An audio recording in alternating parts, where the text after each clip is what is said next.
very special edition of Tone Teamwork because I'm joined today by my new friend Brady Smith of Old Blood Noise, and we're gonna be making some cool noises with your cool pedals. Yes. The ones we have lined up here today that we're gonna make some sounds with is my favorite of yours, the Dark Star. It's more like a pad atmospheric reverb, right? Yeah, we kind of label it a pad reverb or an ambient reverb because there's a lot going on behind the notes that you're playing. Oh yeah, definitely. Just kind of a... It is just like a wild texture machine. Yeah. Because like you said, there's a lot in there. There's a lot of textures, and you have pitch shifting mode, which you could just quickly hear it.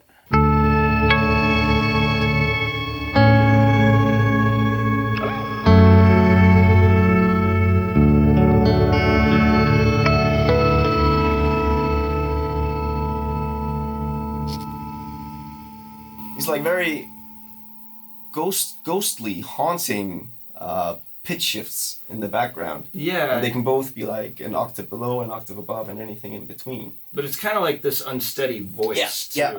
Like, this is like vibrating. Yeah. A little bit of a rumble. Yeah. And then you have bit crushing. Which is even more of that thing. Which is freaking awesome.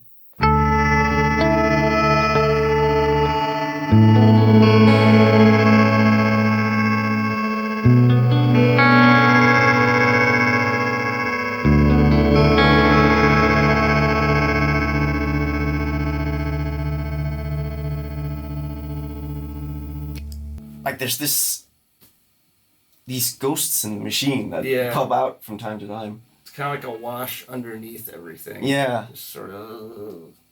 And I really enjoy those sounds, and you can do a lot with them, but somehow the mode that I instantly gravitated towards was the delay, because that places a delay within the reverb signal, and you can actually make the reverb like even more washing, even more stretchy.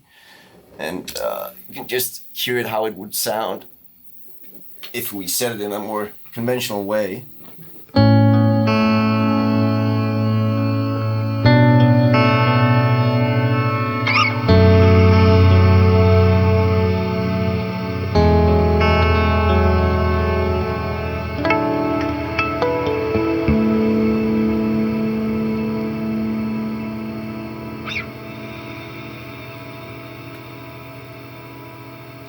So it just creates this nice ambient wash. Yeah, which altogether is pleasant, but it's very like...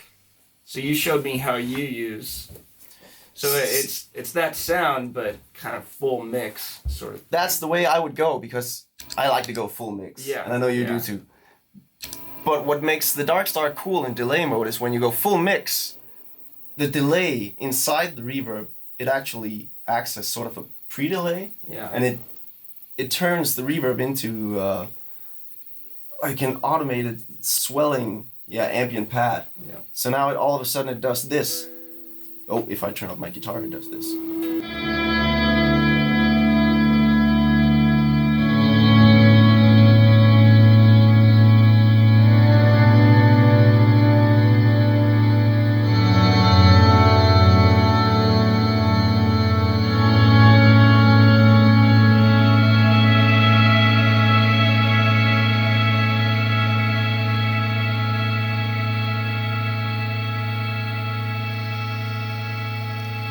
It spares me like economy of motion. I don't have to do the swells, and you just get a predictable and stable result every single time. Yeah. And because the reverb it can just like sustain forever, it also enables me to add extra notes and layers to whatever chord I begin to play, and then I can actually layer on top of that. Yeah, they all start to like really stack up. Yeah. But fade away kind of at the right time, but eventually. Yeah. And then the other one is the Mondegreen, super hyper modulated delay. What was your thoughts when you developed this monster right here? I think going from the Black Fountain, which was a very dark, short delay, the idea was like, well, I wonder what sort of hi-fi, crisp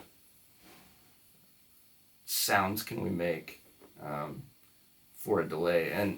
And there's a lot of different ideas and a lot of different sounds, and these were the ones that stuck kind of with the guys at the shop, and like, okay, yeah, that's a pedal. It's definitely a pedal, thing. and it's one of my favorite, like, more, I should say, hi-fi atmospheric delays, because a lot of people tend to associate atmospheric sounds with more mellow and the pad-like. Sure. But I really like crisp, well-defined delays to like cut through the mix, and it just makes your notes pop out a bit more. Crisp is a good word to describe it. And Yeah. I don't know, I'm not really sure why it turned into a crisp sounding delay, but it is, though. Yeah. You play something and it's very like It's immediate and accurate, and like not colored very much, just very present. Oh yeah, present, that's a good word. But then all the repeats are modulated in weird ways that are not accurate to the original Yes, sound. and that's exactly what I like, that the modulation brings like this element of chaos into it all. Yeah.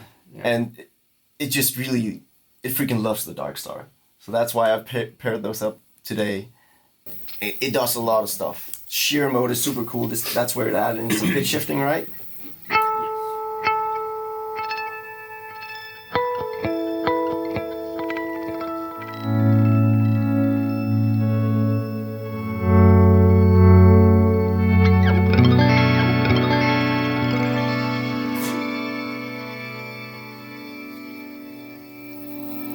That is so rad. And like you said, like the slightly unpredictable modulation on the tail. Yeah, so that shear mode is like adding that octave up Yeah. kind of burst. That shimmery on each goodness. repeat. Yeah. And then it has stutter mode, which adds a tremolo, right? The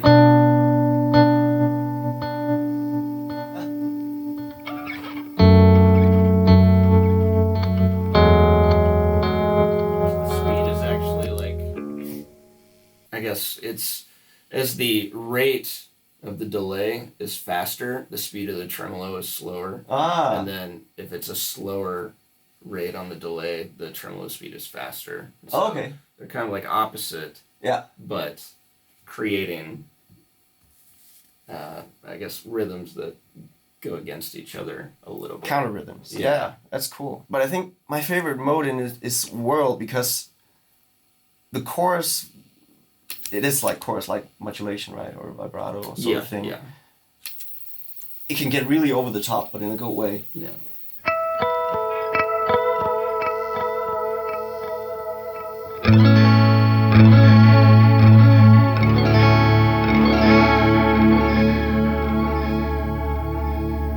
And it's like there's a slight delay in the chorusing, so it just adds this like super spacious feel to it all. Yeah. I really like that. And at the end of the chain, we have your new Dweller phase repeater. Yeah. Could you please explain to me what a phase repeater is?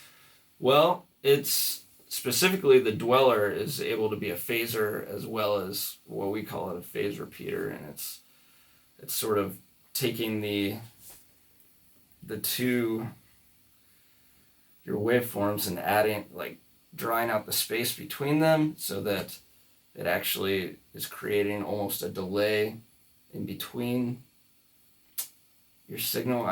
It's strange. Everything reacts very strangely to each other to create. That is a good word, like reaction, because every turn of a knob on this thing just creates new results. It's like LFOs. Everything is like super interactive. Yeah. I really like that. And one of the more unique sounds in it is this very pulsating, rhythmic, tremolo-like sounds. Yeah. But you also have these like short bursts of delay that pops out of the tremolo. I really enjoy that sound. It's something that I never heard before. It's subtle enough that it doesn't like dominate what you're putting into it, but it also is unpredictable, like kind of what you're going to get out of it too. Yeah.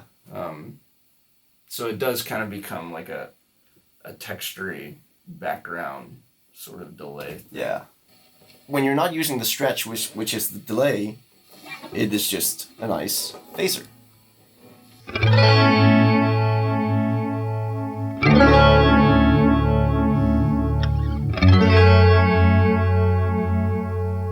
And you know, I can't remember all the shapes. This is like, is it 4-stage now? And then... Yeah, to the left is 4-stage, and then, is it in the middle right now? Oh, it's to the left. whack On on that the one too. That's that'll be sine wave. Okay, cool. Yeah. So it's just like a nice standard phaser now. Yeah. Old school phaser.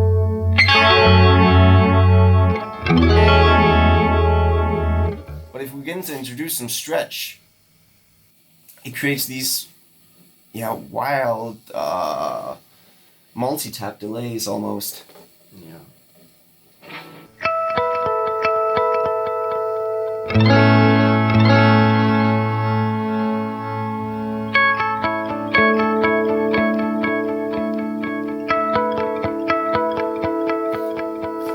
Especially if we change the voice to H stage, then it gets even more pronounced.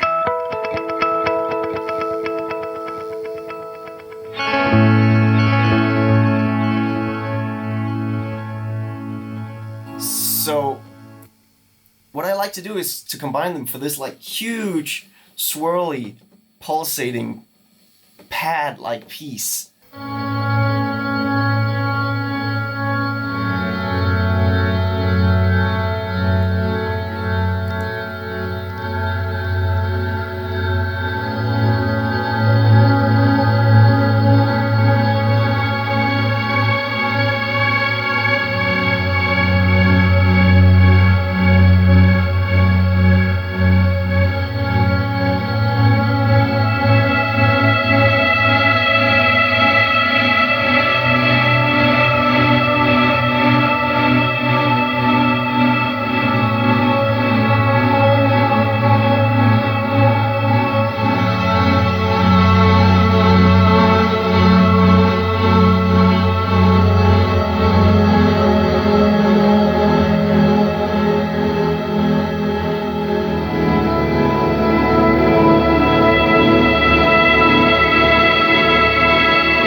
I can freaking live in that sound forever. Yeah.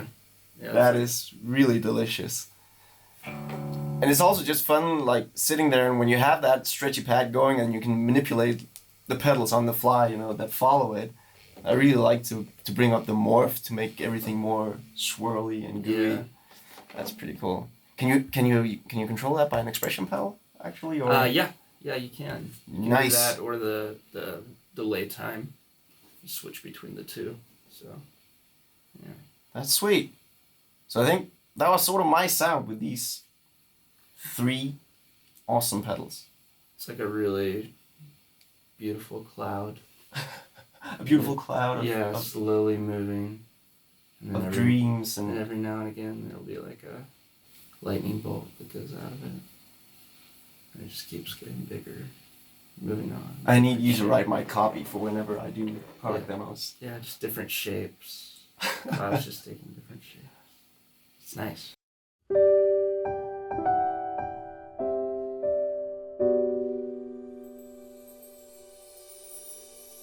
You have It's a good. wonderful way of wording things. It's a good usage of those 3 together. Thank you. Yeah. I can't wait to hear what you will do with them. Are you up for giving it a try? Yeah, let's do it. Sweet. Let's get weird.